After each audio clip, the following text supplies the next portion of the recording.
Bonjour. Je ne voulais pas vraiment faire cette vidéo, étant donné que bon, tout le monde en parle, mais vu la tournure que ça prend, eh bien j'ai voulu donner mon avis et mon côté un peu justicier qui veut prendre la défense de tout le monde ressort. Dans cette courte vidéo, j'irai droit au but. Je ne vais pas aller dans les détails, digresser comme on dit. Je suis conscient que je ne vous ferai pas changer d'avis, vous qui m'écoutez, peut-être, hein, mais je me permets de vous donner mon avis, si jamais ça peut vous intéresser. Donc, dans le titre de cette vidéo, j'indique la résolution du problème de prononciation du nom de l'homme qui a été condamné et officiellement retrouvé suicidé dans sa cellule de prison. Vous voyez de qui je parle, étant donné que je l'ai mis dans le titre de la vidéo et dont je ne prononcerai pas le nom ici. Mais vous saurez à la fin de la vidéo comment je le prononce, même si je ne le prononce pas. Alors, avant d'apporter ma réponse, je me dois de faire un petit développement, une petite démonstration, un exemple concret. Pourquoi je dis résolu Pourquoi aurais-je l'audace de dire que ma réponse serait la réponse? J'espère vous convaincre avec ce petit exemple. C'est pas grand-chose, mais voilà, j'espère que à la fin de la vidéo, chacun continuera à prononcer de la manière dont il voudra, mais respectera les autres. Voilà, c'est ça le but de cette vidéo en fait. Alors, la petite histoire, c'est quoi? Quand j'étais au collège, il y a très longtemps, dans les années 80, il y avait un collègue qui avait un nom qui se terminait en EZ. Alors, comme par exemple Fernandez. Fernandez, ce n'est pas son nom, mais ça se terminait en EZ, et il souhaitait qu'on l'appelle avec la prononciation EZ à la fin. Je ne dirai pas son vrai nom pour ne pas le... par respect pour lui, étant donné que c'est un nom très... Enfin, il n'est pas très répandu autant que Fernandez. Donc, c'était un nom qui ressemblait aussi en français à un verbe conjugué en français. Je vais prendre un autre nom, bien sûr, un autre verbe, pour ne pas dévoiler son vrai nom. On va dire, par exemple, hein, c'était pas ça, mais on va dire par exemple, qui s'appelait mangeaise. Mangeaise comme le verbe manger, hein, vous mangez. Manger. Mais on l'appelait mangeaise. Donc tout le monde l'appelait mangeaise, et c'était très bien ainsi, parce qu'il se présentait comme ça, et tout allait bien. Voilà. Je me rappelle même plus de son prénom, vous voyez, tellement... je sais plus, c'est pas grave, ça, on l'appelait mangeaise. Mais, lors du premier cours de français, le tout premier cours, en début d'année, la prof, qui était également prof de latin, donc c'était quelqu'un de très... Vous voyez, hein, prof de français et de latin, très traditionnaliste, on va dire. Elle fait l'appel. Sans traditionnaliste, sans... Bon, c'est pas péjoratif. Hein. Alors, tout est normal, donc on l'appelle, jusqu'au moment où elle appelle l'élève, donc mangeaise. Et elle dit manger, et non pas mangeaise. Ce dernier, il fait la remarque, je m'appelle pas manger, je m'appelle mangeaise. Mais la prof ne se démonte pas, elle répond, alors quand vous conjuguez un verbe, vous dites je mange, tu manges, il mange, nous mangeons, vous mangeaise. L'élève il reste sur sa position, hein, mais la prof aussi. En effet, les cours suivants, elle continue à l'appeler, entre guillemets, à la française, manger, au lieu de, à l'espagnol, mangeaise. Et à chaque fois, cela nous faisait rire, sourire, mais pas trop lui, mais plus personne ne faisait de remarques, y compris l'élève lui-même. Toujours un peu gêné d'entendre son nom écorché, mais ayant décidé de ne plus contrarier la prof pour plus vite passer à autre chose. Est-ce que vous voyez où je veux en venir? Non? Oui? Avant d'aller un peu plus loin dans la vidéo, je vais vous lire une liste de noms propres et de noms communs. Voilà, c'est juste une petite parenthèse. Wagon, Vallon,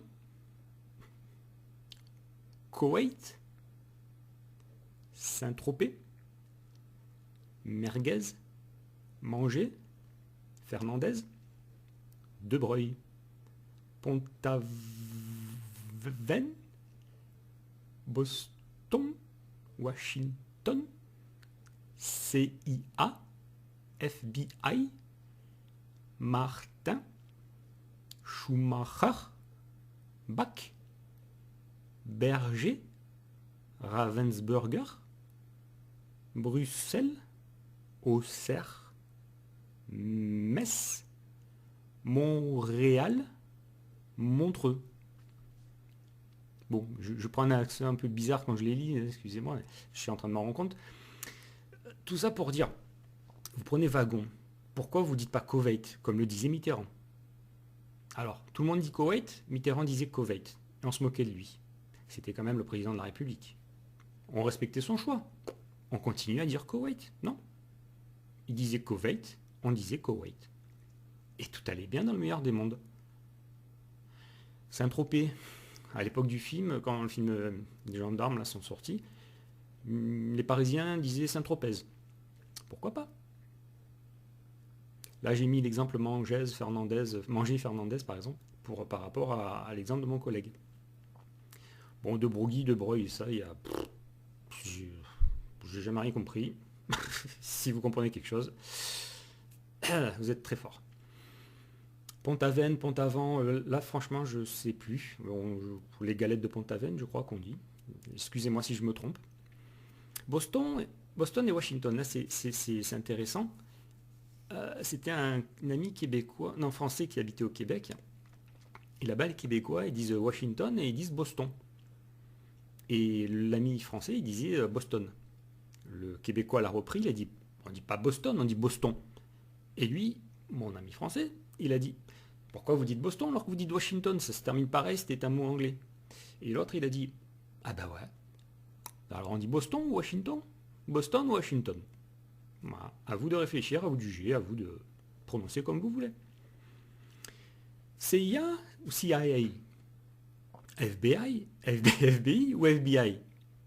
Pourquoi est-ce qu'on prononce en CIA en français dans un cas et FBI dans l'autre? Pourquoi? Il n'y a pas de raison. C'est tout simplement parce qu'on a pris l'habitude d'entendre CIA dans les films, tout simplement. Et FBI dans les films, les séries, on a appris depuis toujours, ça s'est prononcé comme ça. Vous voyez où je veux en venir? Toujours pas? Oui? Non? Peut-être? Martin London, Jacques Martin, Schumacher, là j'en ai entendu des présentateurs télé, Bach, nous on a toujours entendu Bach, donc on prononce Bach, même si en allemand, pardon, ça se prononce pas Bach. Mais plutôt ce qu'on fait d'allemand, comme Schumacher. Berger ou Burger? Ravensburger, Bruxelles. Bon, le terme exact c'est Bruxelles, mais il y en a beaucoup qui prononcent Bruxelles, tout comme Auxerre. D'ailleurs, ils vous reprennent les Auxerrois, et les Bruxellois. Metz. Combien de fois on entend Metz? Montréal ou Montréal? Pourquoi on dit Montréal d'un côté et Montreux de l'autre? Non, pardon. Pourquoi on dit Montréal d'un côté et Montreux de l'autre? Bon, ça c'était la liste, vous voyez. Donc, concernant le nom, alors, je vais continuer ma petite vidéo. Voilà. Concernant la prononciation du nom de la personne condamnée, pour sa famille et les gens qui ont entendu son nom, et puis aussi les Américains, les Américains, les Français qui vivent aussi aux États-Unis, qui ont toujours entendu les journalistes prononcer son nom d'une certaine manière, ils le prononcent à sa manière. Par exemple, pour reprendre l'exemple, ça fait beaucoup d'exemples, excusez-moi, mais pour reprendre l'exemple de mon collègue, à sa manière, c'était Mangez. Donc, que ce soit la bonne ou la mauvaise, peu importe, c'était la manière dont la personne se définissait, s'appelait. C'est comme si vous, votre nom de famille, je sais pas, j'ai pas d'exemple là. Mais il y avait aussi Mitterrand, là, ça me vient à l'esprit. C'était Georges Marchais, il appelait Mitterrand. Bon, ben ça, c'était plutôt l'accent parisien. Mitterrand au lieu de Mitterrand. On se moquait de lui. Ouais, c'est comme si votre nom de famille, on vous a toujours appelé d'une certaine manière, et du jour au lendemain, on vous appelle d'une autre manière, mais ça vous plairait pas. C'est comme si Le Pen, on l'appelait Le Pen. Pareil, pourquoi je dis Le Pen, bon, ça me vient comme ça à l'idée. Hein. C'est un exemple, comme ça vous comprenez. Ou Mélenchon, on l'appelait Mélenchon, ou Mélenchon, voilà, Mélenchon. Bref. Donc, concernant le nom de la personne concernée, sa famille prononce son nom d'une certaine manière, dont ils ont toujours dit, entendu. D'un autre côté, pour les personnes qui voient son nom pour la première fois, comme en général les Français, les Européens, sauf les complotistes, mais bon, c'est autre chose, entre guillemets. Donc les autres personnes qui voient son nom pour la première fois à la télé, et c'est mon cas, donc vous savez comment je le prononce, comme ils ont toujours prononcé les noms orthographiés de cette manière, comme par exemple un célèbre physicien, que tout le monde connaît. Apparemment, ce serait l'homme le plus intelligent du monde. Ça reste à prouver. Enfin, faut pas que je dise de bêtises, sinon je vais être traité de quelque chose que je ne suis pas. Bref, comme ce célèbre physicien, qui a un nom à l'écriture, ça s'écrit quasiment, ça s'écrit pareil, quoi, ça s'écrit pareil, à part le début. Mais on ne le prononce pas de la même manière. Donc, quand je vois ce nom pour la première fois, moi, de cet homme qui a été condamné, je le prononce comme tous ceux qui l'ont découvert, à la manière de cet homme célèbre. Dans mon exemple, pour reprendre mon exemple, manger, comme ma prof de français. Manger. Voilà, donc ici, pas de scandale, pas d'allusion d'appartenance à une quelconque religion, pays, pas d'accusation de autre chose. C'est juste l'histoire de chaque individu. C'est ce que je veux dire en conclusion.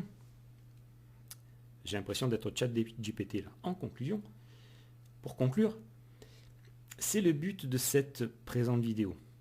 Je dirais que chacun prononce ce nom comme il le souhaite. Première chose, comme il ou elle le souhaite. Mais surtout, dans un cas comme dans l'autre, qui le prononce d'une certaine manière ou de l'autre manière, respectez l'autre, son interlocuteur, quoi qu'il pense. C'est ça le plus important. Respectons les... Moi aussi, ça me fait bizarre quand j'entends prononcer un nom d'une manière qui n'est pas la mienne. Ça fait vraiment, vraiment, vraiment bizarre. C'est pour ça que les gens s'énervent. Mais ça sert à rien de s'énerver. Parce que là, je suis une vidéo, je fais des efforts concernant la prononciation. Mais j'en ferai peut-être une autre ou pas, je sais pas. Concernant le fond quand même. Au passage, je fais un petit peu de pub. J'ai écrit 2 livres, enfin j'ai écrit un livre, je suis en train d'en écrire un deuxième. Si vous allez donc lire le premier chapitre de Après la grande catastrophe, le livre que j'ai écrit, il y a en 2023, dans le premier chapitre que vous pouvez lire gratuitement sur Amazon, vous cherchez Frédéric Cotron, Après la grande catastrophe, et on vous fait lire gratuitement les premières pages. Donc, vous verrez que je fais allusion à justement... Bref. Donc c'est pas que je suis devin, hein, c'est que tout simplement j'écoute des gens un peu que les médias disent complotistes. Voilà. Donc en gros, tout ce qui se passe actuellement, c'est sûr que ça ne m'étonne pas, même si ça me dérange beaucoup. Mais je ne suis pas étonné. Voilà. J'en ai terminé pour cette vidéo. Maintenant, vous savez... Donc, le but de cette vidéo, oui, je dis c'est résolu et qu'on n'en parle plus, on passe à autre chose. La solution, c'est chacun prononce comme il veut, mais surtout doit respecter son interlocuteur. Basta, basta, basta. Allez, je vous dis au revoir. Nous vivons une époque vraiment, vraiment difficile. C'est l'époque qui est difficile. Après, chacun fait sa vie. Elle peut être très belle, la vie. elle peut être très très belle. C'est à vous de la choisir et de la créer. Voilà. Je vous dis au revoir, peut-être à bientôt. Bisous à tous.